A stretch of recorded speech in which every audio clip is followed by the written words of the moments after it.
morning, Erica. How's it going? It's going well. How are you? Oh, I'm good.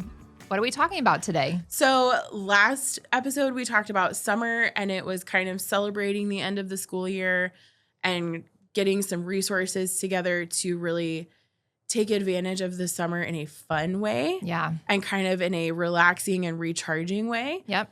So we're doing summer part 2 today, and we're going to look at kind of getting back into the classroom and preparing to go back. Right. Well, and it is, yes, you absolutely need a break at the beginning of the summer, and you probably need a break all the way through the summer. For sure. But we said last time, teachers really are never like not thinking about what the next year looks like. So we focus on relaxation and fun. Now we're going to focus on what do you do to prepare for the next year. Yeah, and it can still be fun, but Absolutely. just a little bit more directional. Maybe a little bit more directly productive for your life. You can always mix in the fun with it. It's true. Anyways, It's true.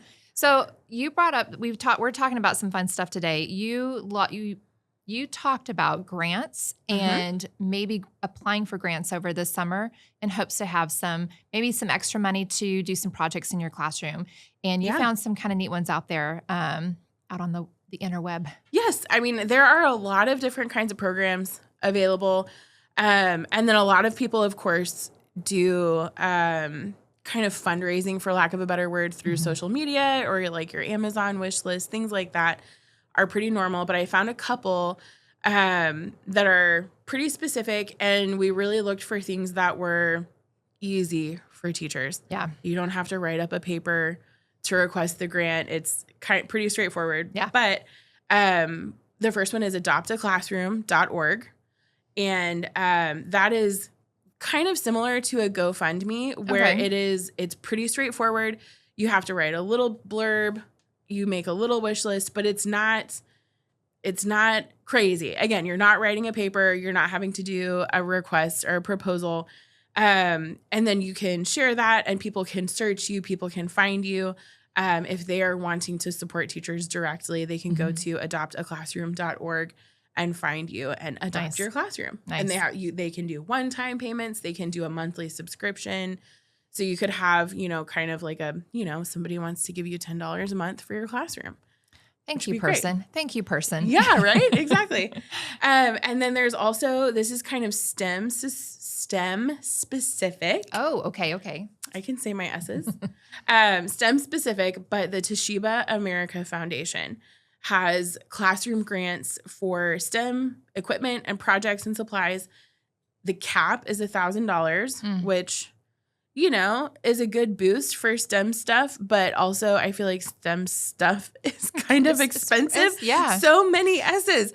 So the maximum of $1,000 isn't crazy because, right, if you've got 25 or 30 kids in your class, that could be a little wild, but it is a help. And their process is pretty straightforward. They do it every year, and the due date is October 1st. So obviously you can put in requests earlier than that. And I don't know what the timeline for distribution looks like, but there is that deadline of October 1st every year. So my sister is a teacher in Wyoming, and she went from, I think, a general elementary teacher to the STEM teacher in the actual entire elementary school. Oh, fun. And she's having a blast with it. And I was texting her this morning. I was like, okay, it's 5:50 your time. So I was like, I didn't send the text, but I wanted to know which grant she applied for, because I think it gave her like $5,000 to start this STEM program in her school, because she's starting it from scratch. Right. But anyways, it has been so much fun for her. And it kind of gave her this like just extra money to buy equipment for her program. And I think she's now like trying to do something to where she can do summer camps and that kind of thing. I mean, it's like, oh yeah. Yeah. I mean, there's just so much out there. I feel like if you are in, especially at the elementary level, if you get to be the cool STEM teacher that just floats around to the classrooms, that sounds like the best job on campus. I think it sounds like a dream. You get to be Bill Nye the Science Guy of your classroom, of your school. Kids love her, actually. Yeah, exactly. Like, you're so fun. Yeah. And that's what a fun job. Yeah. That's so great. So she did find help out there with a grant, but I know that it was writing intensive, and she had to it wasn't just a little quick. Right. Yeah. So you kind of, but there's tools out there that can help you write the grant definitely. proposal. Yeah, we're and- going to get there later. Yeah. Okay. Put a little pin in that one. Anyways. But yes, you can get help writing those proposals for sure. Well, okay. So you found some really easy, accessible grants out there when you're kind of just digging around. You can get more money if you want to get more complicated. I was looking for stuff that was pretty simple because it's summer break. You're not trying to do too much, but what can we do that's going to have a good payoff? Well, and I also had the question because you've been in the classroom and we were talking to someone that was in our office that was also a teacher in the classroom. And I asked you, would your administration have helped you write the grant? Yes. And you were like, not in my school, but definitely not in my school. But Kelvin, our coworker, was like, "Oh, heck yeah!" Like, yes, yeah. So he had names immediately. Yeah, but very different, teaching situation. So I think definitely tap into your resources and see if you can get help out there. The worst thing that they can do is say, "Sorry about you, we don't know." Yeah, and that's honestly not that bad. Well, even ask maybe like your English teachers, like maybe they have some grant writing experience or something like that. 100%. So I don't know, maybe just see what you can do to get some help out there. Yes, especially if they have writing degrees or English degrees. A lot of like technical writing and stuff is kind of required to get those degrees. Yep. So they're going to have some kind of knowledge for sure. Okay, extra credit coursework. Yes. Because we were talking like there's situations to where you might have started at a lower math. Well, your sister-in-law is a perfect example. Mm-hmm. She started off elementary general education. She's now moved into a specialist STEM field. But maybe that's not her professional background or her education background. Great example. So great example. How can she go about kind of sharpening those skills? Okay, so working in admissions, I'll start there because we worked with individuals trying to get into the program and they were missing like college hours to meet content-specific requirements. And so there is a online, testing platform. I don't know what you want to call it, but it's called StraighterLine. And you can take straighter like somebody's name or straighter like a line is getting more straight. A line is getting more straight. Okay, StraighterLine. And it's all one word. Got it. It's a little off, but it's all one word. But you can take these credits and when you were looking at how much, did you see how much it cost per? Yeah, they were, unless you were doing something super specialized, they were all about $79. Okay.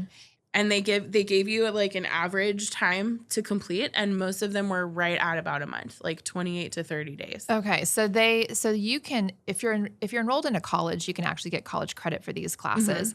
So it's a really easy way to get credit and not have to pay outrageous fees from the university. But if you're not enrolled in a college, you can still take them, and you can get college algebra. You can take U.S. history. You can do U.S. government. You can do, I think there were some like entry-level biology courses. I mean, there are many classes out there that would give you the content knowledge just to brush up. Even if it's been years, like you're going into a higher level math and you need to brush up on your math skills, go take one of these classes. Right. I mean, and even if you don't finish it. That's exactly where my head was going. Like, even if you only cull through and find the stuff that speaks to you or the stuff that you are weaker in, it's $79. What the heck? And it might be a lot for it. Right. It's not chump change, but it is. But it's not $500 for 3 credit hours. Exactly. So, So I really liked that idea. And so you could just brush up on some classes that maybe it's been years since you've taken, or you haven't ever taken them before in your life. So. Right. And they also had some kind of specific, like maybe you're an English teacher, but your background is in a very specific, type of literature or something like that. I think they have like a British literature class or something like that. So maybe if that wasn't your specialty, you can dig in there a little bit depending on what you're going to be expected to teach that year. Absolutely. So really, really great resource. Yep. Something else that we wanted to talk about today, and I know that we talk about it kind of a lot, is AI. Obviously, everybody's talking about AI. Well, apparently someone was doing a speech and they kept calling it A1.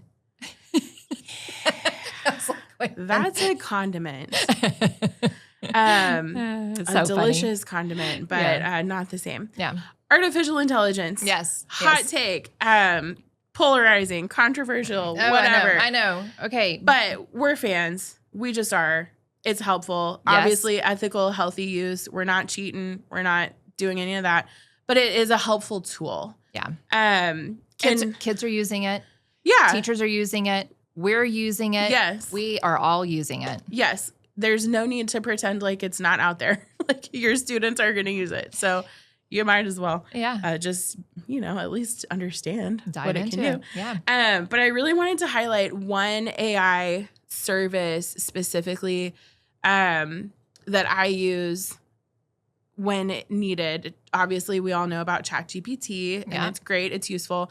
But there's one called Perplexity. Okay.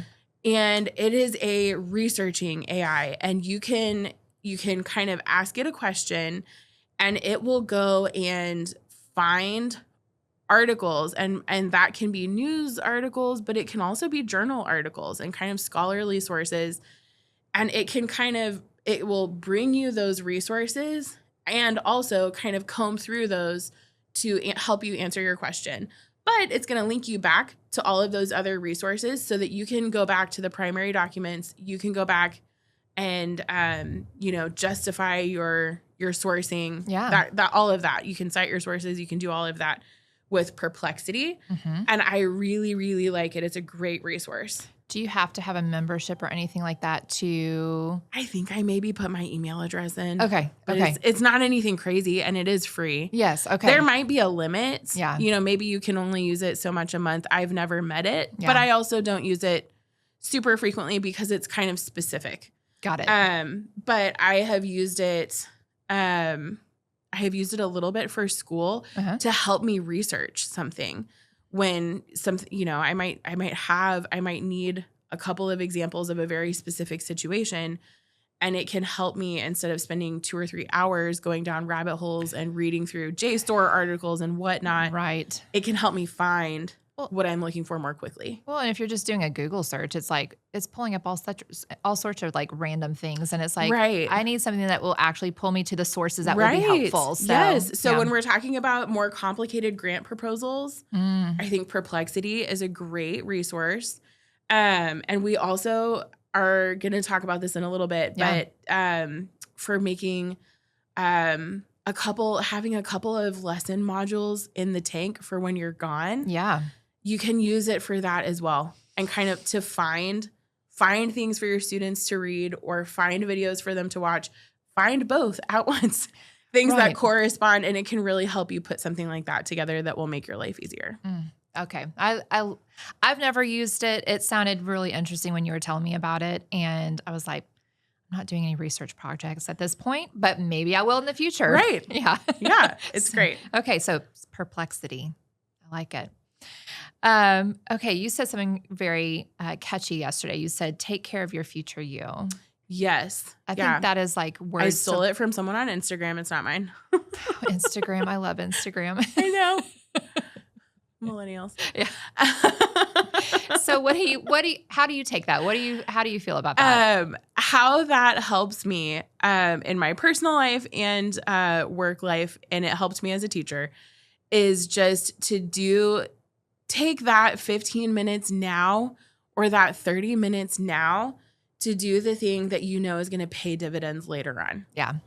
Because when you hit that point and you need that thing, or you need that resource, or you need that classroom to be clean, or whatever it is, you're going to go, oh, thank you. Past me. Well, and I'm so glad I did that. Well, you mentioned the bag of tricks. Like you kind of have to have some stuff in the back pocket on days that maybe are just not jiving with kids. Like y'all maybe you're not having a great day, the kids aren't having a great day, and you need to just kind of shake things up.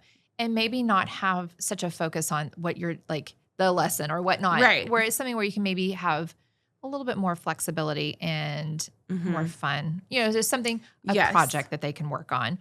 Or if you have a sub coming in and you need something ready, like take care of your future self, because you might be sick and you have to have something ready for a sub. So yes. Yeah. I always there were 2 different kind of capsule lessons that I would always have for my classroom. I mean, again, it was art, so it's a little bit more flexible. Sure. I realize this is not universally applicable to everybody, but I would have an origami unit with a short film and a little historical video. And then all you need is paper. Yeah. Because it's just origami. Right. And you don't even need scissors because they can just fold the paper a couple times and lick it and tear it off, you know, Right. like we did in second grade. It's easy. You don't even need tools. So we had that. Lick it and tear it. I hated doing that. I know it's terrible, but it works.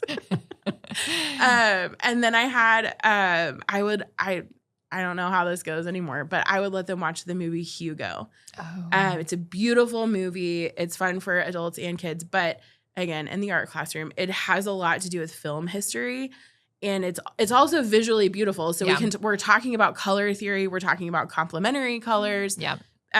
Throughout the movie, you can just pause it and go, all right, guys, talk to me. What's going on? Yeah. Talk to me about these colors. Let's talk about the principles of design and have a conversation through the movie. But it's a fictional movie, but it is about a real silent filmmaker in pre-World War I. I didn't know the history of that. Ooh, it might be pre-World War II. I might have that wrong. Okay. But it's a real story, and you can go and watch the silent films on YouTube that are in the movie. Oh, how cool. Hugo, because they've been preserved.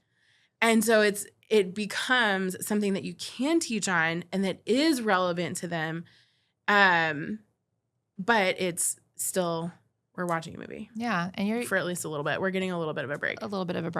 And I think also this is also a time period to reflect on what worked in the classroom and what didn't work in the classroom. I think you showed me a really neat clip on TikTok. And it was about someone that was like, okay, I'm rearranging my room to do a lesson. Yes. And she had this like really cool idea. But but I think this is a time to reflect, like, what could I do?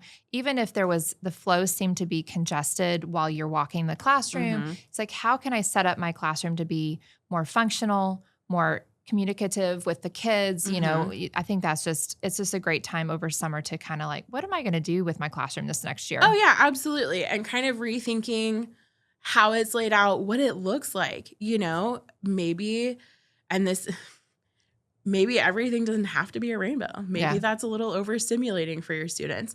Maybe you get a couple lamps and lower the lights a little bit, get some plants. I don't know. Maybe the class takes care of a plant, but maybe turning it over is a good idea. Yeah. And trying something completely different, or vice versa. Maybe bring in some more rainbows. I mean, I rearrange my house. Keep it fun. Well, absolutely. But I rearrange my house often just to give it the feel, because I've lived in my house for 20 years, but it's like, I want something a different feel in my house. Yeah. And so it's like, instead of painting the rooms or getting new furniture, just rearrange it and you get a whole new lease on life in that room. So anyways, I am a big proponent of. Yeah. I mean, obviously we love the students and we're all working for the students at the end of the day, but also that classroom is your home for like 10 or 12 hours a day. Everybody's home. Hopefully not 12 hours. Yeah. But that has to be a place for you to not go insane. Absolutely. As well. Absolutely. Like you need to be pretty protective of that as a teacher, in my opinion. Yeah, also, I agree. Like you are the ruler. That is your domain. So it has to work for you first and then for the kids. Yeah, absolutely. And so as we're finishing up today, we kind of need to just quickly touch upon, because we have candidates in the program that may have started mid-year rather than fall, spring. They are doing spring, fall. So they are using that summer to gear up for their last semester of observations. And so let's talk a little bit about maybe assisting individuals that are in that scenario that are just needing to finish up that final semester, that final push in the program. Yes.